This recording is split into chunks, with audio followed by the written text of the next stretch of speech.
Good morning. I'm Laura from Howick Community Church. I have the privilege of sharing a word from the Lord with you this morning. And the verses that I'm wanting to speak about this morning are from Philippians 4, where Paul writes these incredible words.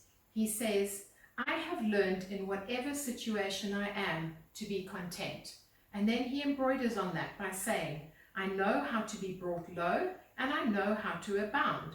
In any and every circumstance, I have learned the secret of facing plenty and hunger, abundance and need. I can do all things through him who strengthens me. This contentment in whatever circumstances speaks to me particularly. That's what I want.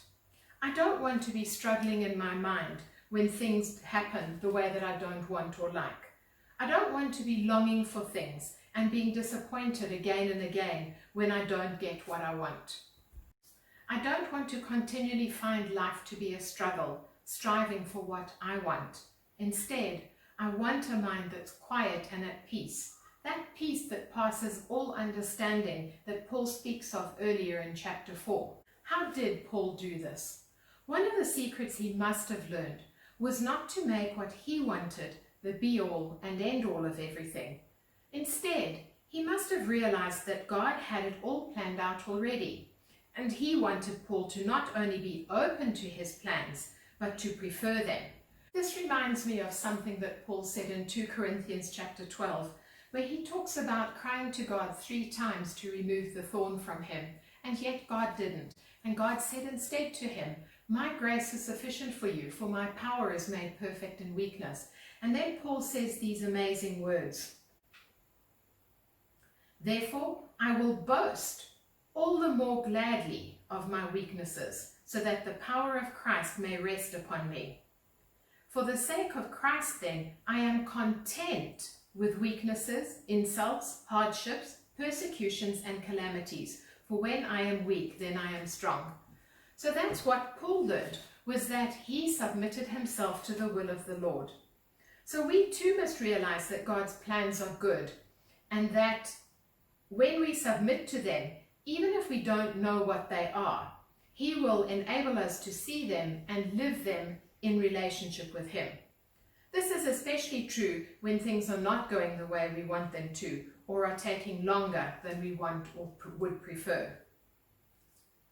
It's often only when we look back with hindsight that we see the wonder of God's plans for us.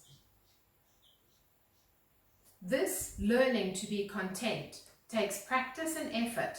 Every day we remind ourselves that God's plans are to bless us and not harm us, that they are to give us hope and a future.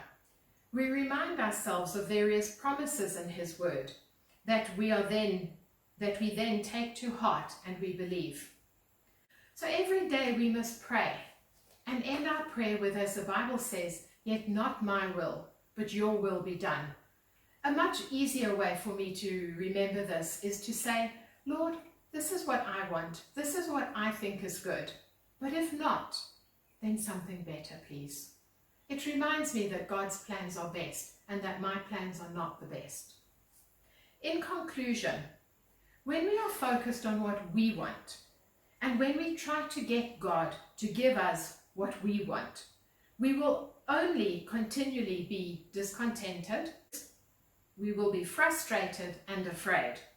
It's only when we stop our own wants, when we hand them over to God, when we bring our lives and circumstances, our hopes and dreams, and we place them into his hands, trusting him for what is best, that we will be able to live with contentment.